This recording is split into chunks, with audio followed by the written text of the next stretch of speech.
So, you probably know the yin and yang sign, right? That's the most common one to use to explain what I mean by the power of two into one.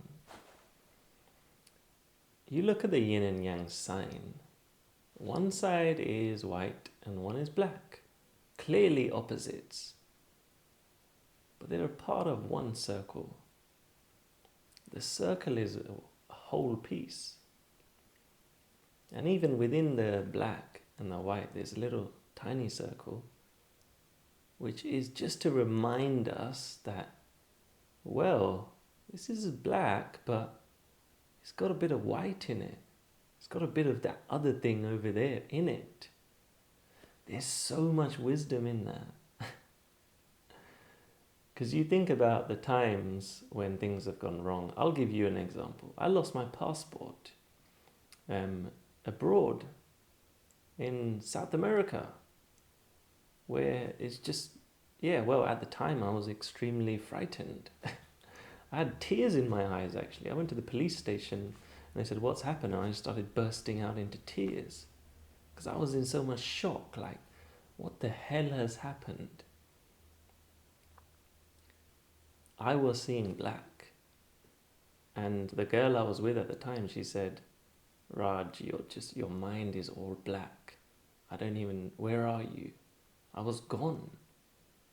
And you can imagine times where this has happened in your life, right? You're gone.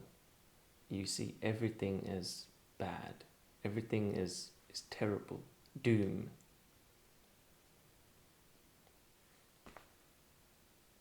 So where is the light in that? Well, eventually you find it.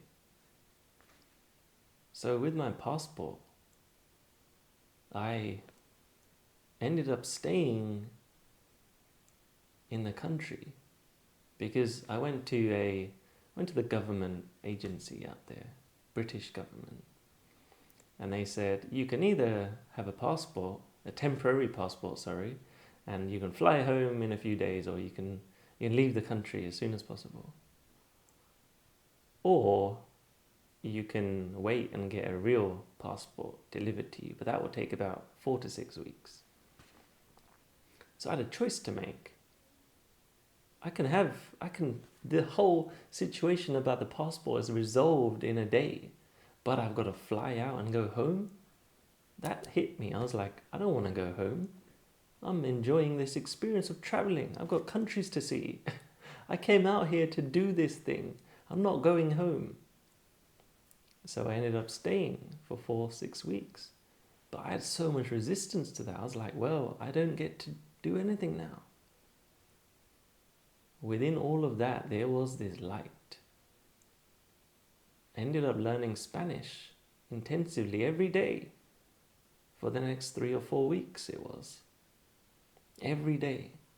I just stayed in this town, and every day I went to Spanish class and learned for like 5 hours. I just had a normal life. I was connecting more with the culture. I was getting a deeper experience. So that passport, losing it was the best thing that ever happened to me.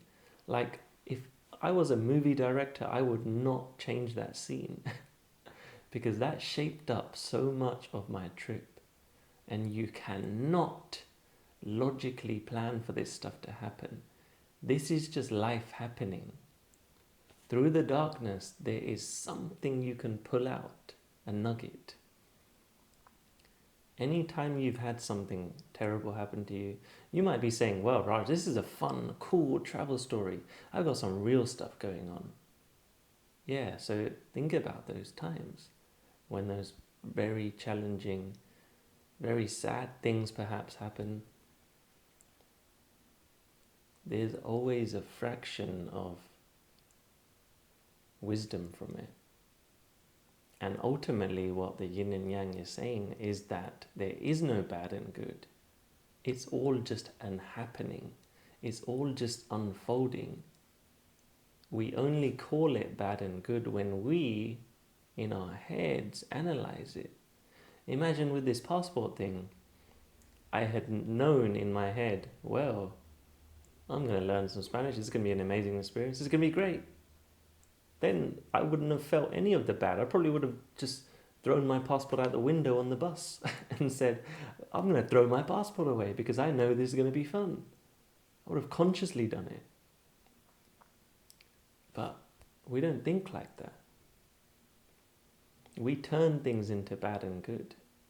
Everything. And yeah, you'll say, what about my unfortunate events that occur? Something happens to someone that I love. Yeah, that hurts. It does.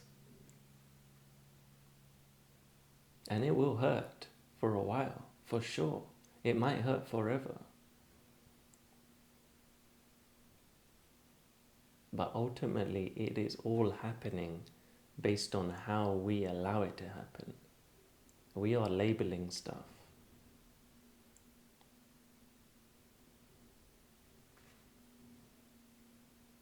We decide what black means and what white means. We decide what dark means and what light means. We decide.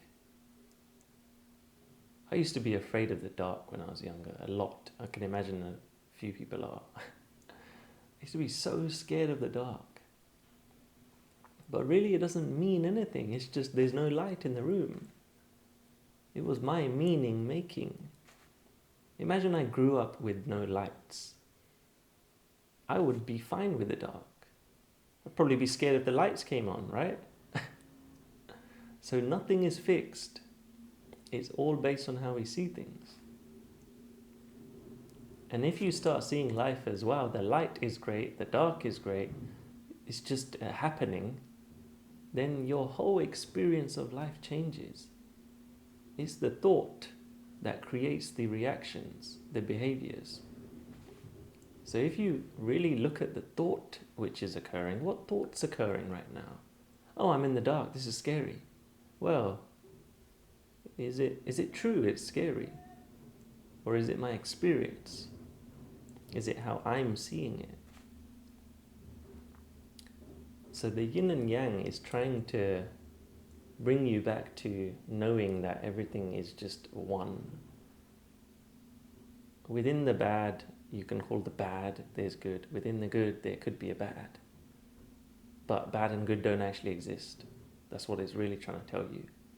It's just an experience. And you can think about this with other polarities. Things grow and then things die, right? A tree grows and then it will die. We grow up and then we die. That's another happening. It's a cycle. It's a polarity. Death and birth. But it's just one experience, really, which is happening. It has to be this way. And if you believe in things like reincarnation, you would believe that death just means, okay, now another life will happen. If you really see life this way, my God, so much of the pain in life will start to release.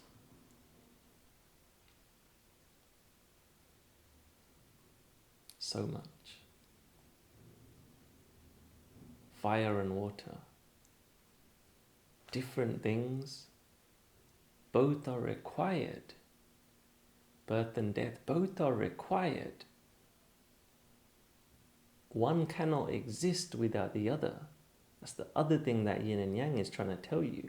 One cannot exist without the other. If we never felt pain, how would we know what it feels like to be blissful? If we were blissful all day, it doesn't make sense. It wouldn't be blissful. So this is our life experience. It has to be ups and downs. It has to be different. If we embrace that, we are really living, because we're saying to life, I get you. I'm not trying to control you. When we put judgment on things, we're trying to make things another way. This is this way, I want it to be that way though. We get into this tantrum. Imagine you just went with life. Another phrase is wu wei. It's going with the Tao.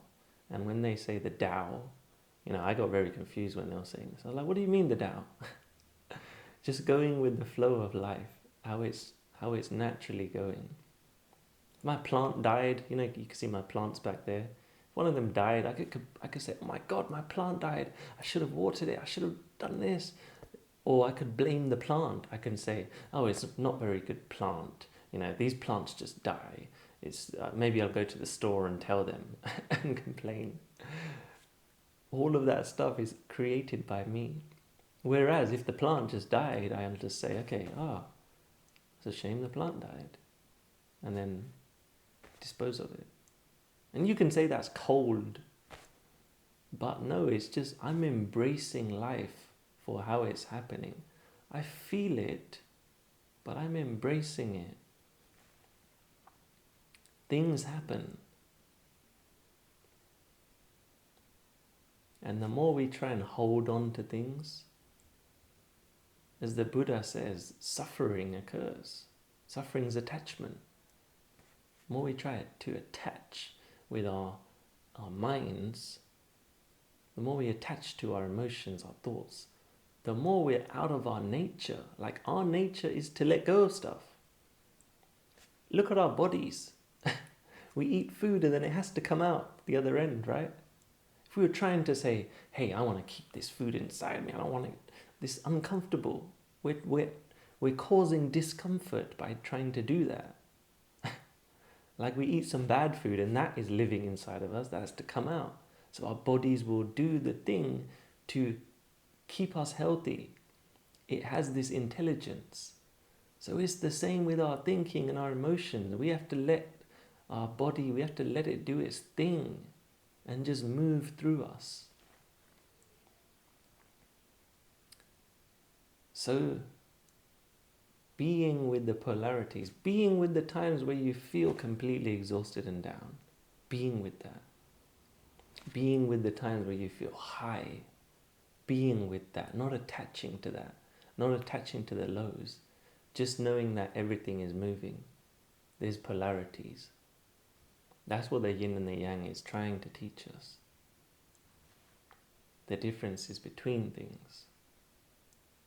It's a great symbol. You can see why it's popular. Because it takes all the fluff out of things. It's our natural way of living, So, I'm going to leave it as that. I invite you to just be aware of what's coming up for you right now as I say this. And where does this show up in your life?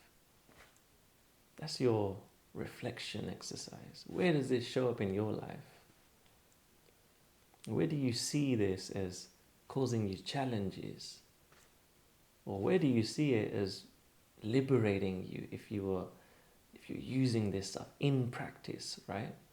Because it's great to know all this theory. Oh, great, you get a mental massage. Oh, this feels so awesome. This makes sense.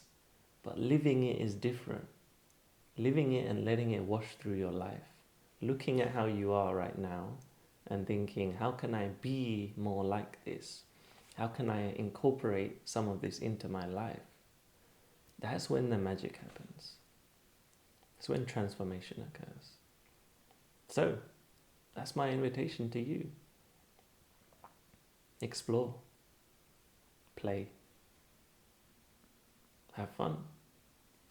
And I'll see you soon.